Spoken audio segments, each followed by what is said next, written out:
अस्सलाम वालेकुम नाज़रीन इकराम, मैं आपका दोस्त जुनैद ख़ान और आप देख रहे हैं इल्म सूफियाना। नाज़रीन इकराम, जितने भी चैनल पर नए आए हैं वो फ़ौरन चैनल को सब्सक्राइब कर लें, क्योंकि मैं अपने चैनल इल्म सूफियाना पर दिलचस्प मालूमात से भरपूर कंटेंट लाता रहता हूँ। और साथ में आपसे मुद्दीबाना गुजारिश है कि आप वीडियो पूरी देखना, बिना स्किप किए देखना, एक भी पॉइंट छूट ना पाए, क्योंकि वीडियो बहुत दिलचस्प होने वाला है, एक एक पॉइंट बहुत ही अहम होने वाला है। तो नाज़रीन इकराम, चलिए फिर शुरू करते हैं बिना देर किए।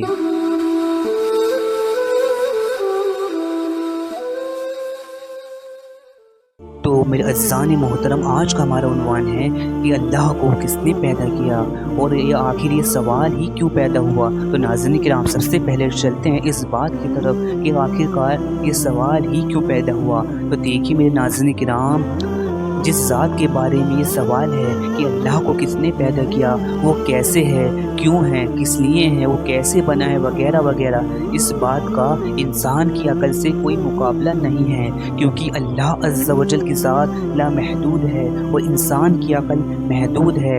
लिहाजा वो कभी भी इंसान की ज़ाहिरी महदूद अकल में नहीं आ सकता है। और इंसान की अकल जो देखती है, जो सुनती है, जो उसके आसपास हो रहा है और जिस चीज़ को अंडरस्टैंड करने की उसकी ज़ाहिरी एक्सेसिबिलिटी होती है, उसको इंसान मानता है, एक्सेप्ट करता है।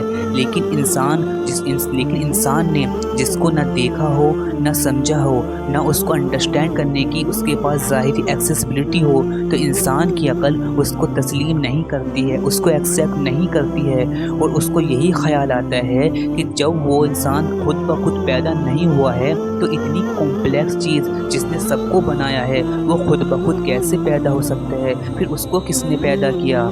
मेरे अज़ीज़ान मोहतरम, जब तक इंसान अल्लाह अज़्ज़ा वजल की लामहदूद ज़ात को अपनी महदूद व ज़ाहिरी अक्ल के पैमाने व दाव पेच से समझने की कोशिश करेगा, इंसान इसी सवाल में उलझा रहेगा।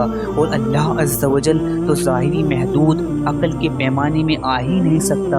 और जब तक इंसान अपनी ज़ाहिरी बिनाई, ज़ाहिर समाअत और ज़ाहिर मुशाहिदात पर अड़ा रहेगा, समझो वो इंसान अल्लाह अज़्ज़ा वजल पर ईमान लाने की दौलत से महरूम रहेगा।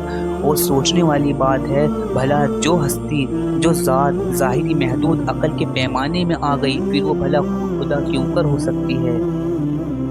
और नाज़रीन किराम, अल्लाह अज़्ज़ा वजल पर ईमान लाने के लिए ज़ाहिरी महदूद अकल की नहीं, यानी एक्सटर्नल लिमिटेड अंडरस्टैंडिंग की नहीं, बल्कि रूहानी समझ की ज़रूरत है, स्पिरिचुअल अंडरस्टैंडिंग की ज़रूरत है। और अल्लाह ने कभी अंधा यकीन करने के लिए भी नहीं कहा है, उसने तो अपने ऊपर ईमान लाने के लिए असबाब बनाए हैं। अल्लाह अज़्ज़ा वजल ने अपने नबी व रसूलों को भेजा है, अपनी आसमानी किताब उतारी है, और ज़मीन व आसमान के बीच अपनी कुदरत व वहदानियत की दलालत करने वाली शय को बनाया है, ताकि इंसान उसमें गौर व फिक्र करे और अल्लाह अज़्ज़ा वजल पर ईमान लाकर ईमान से सरफराज हो।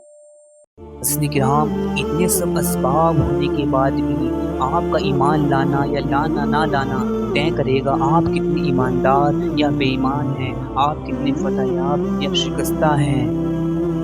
मेरे अज़ीज़ान मोहतरम, बेशक अल्लाह अज़्ज़ा वजल ने ईमान लाने के लिए, अंधा यकीन करने के लिए नहीं कहा है, उसने असबाब बनाए हैं, जिसका जिक्र मैं ऊपर कर चुका हूँ, ताकि हुज्जत कायम हो जाए और इम्तिहान का कॉन्सेप्ट भी पूरा हो जाए, ताकि लोगों की शिकायत भी दूर हो जाए कि इंसान ये ना कहे कि ईमान लाने के लिए उसने हमें बताया नहीं, कोई निशानी ज़ाहिर की नहीं, कोई ज़रिया बनाया नहीं।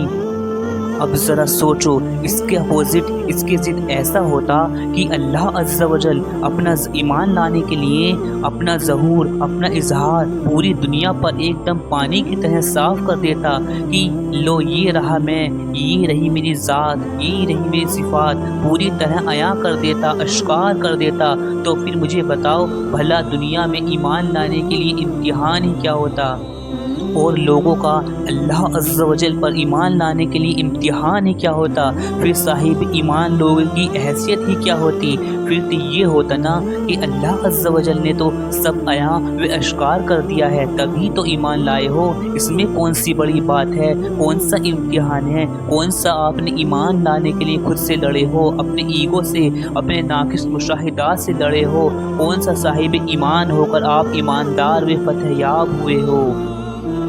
नाज़रीन किराम इसी तरह अल्लाह अज़्ज़ा व जल ने कुरान शरीफ में ज़ाहिरी राज यानी साइंस का भी जिक्र किया है। हर तरह की साइंस, चाहे वो जियोग्राफिकल फील्ड हो, चाहे वो बोटेनिकल फील्ड हो, चाहे वो ज़ूलॉजिकल फील्ड हो या बायोलॉजिकल फील्ड हो या फिर वो एक्योटिक फील्ड हो या फिर वो स्पेस साइंस की फील्ड हो, अल्लाह अज़्ज़ा व जल ने हर चीज़ का जिक्र किया है। जबकि कुरान शरीफ स्पेशली खुसूसी तौर पर हिदायत की किताब है, लेकिन नाज़रीन किराम अल्लाह अज़्ज़ा व जल ने इन सब फील्ड की जो साइंस है इनका जिक्र जो किया है सिर्फ इशारे के तौर पर किया है। और इशारे के तौर पर क्यों किया है, इसकी वजह भी ये है कि अगर अल्लाह अज़्ज़ा व जल कुरान शरीफ में वे फिज़िकली पूरी दुनिया के सामने हर फील्ड की साइंस का राज खोल देता, सब कुछ अयां कर देता, सब कुछ अश्कार कर देता, पूरी दुनिया की आंखों के सामने पूरी साइंस, हर फील्ड की साइंस सामने रख देता, तो फिर मुझे बताओ फिर तहकीक व तफ्तीश की ज़रूरत ही क्या होती।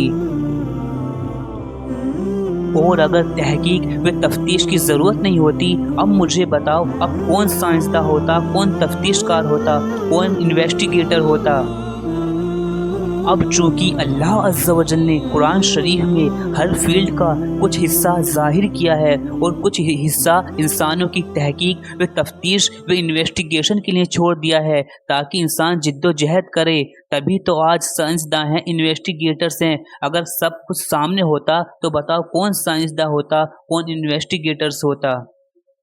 उम्मीद करता हूँ नाज़रीन किराम आपको आज की जानकारी बहुत पसंद आई होगी। तो आपसे मुद्दीबाना गुजारिश है, आप अपने चैनल इल्म सूफियाना को लाइक करें, शेयर करें और सब्सक्राइब ज़रूर करें। तब तक मुझे दीजिए इजाज़त, फिर मिलते हैं इससे भी ज़्यादा दिलचस्प और अहम मालूमात के साथ। तब तक मुझे दीजिए इजाज़त। अल्लाह हाफिज़।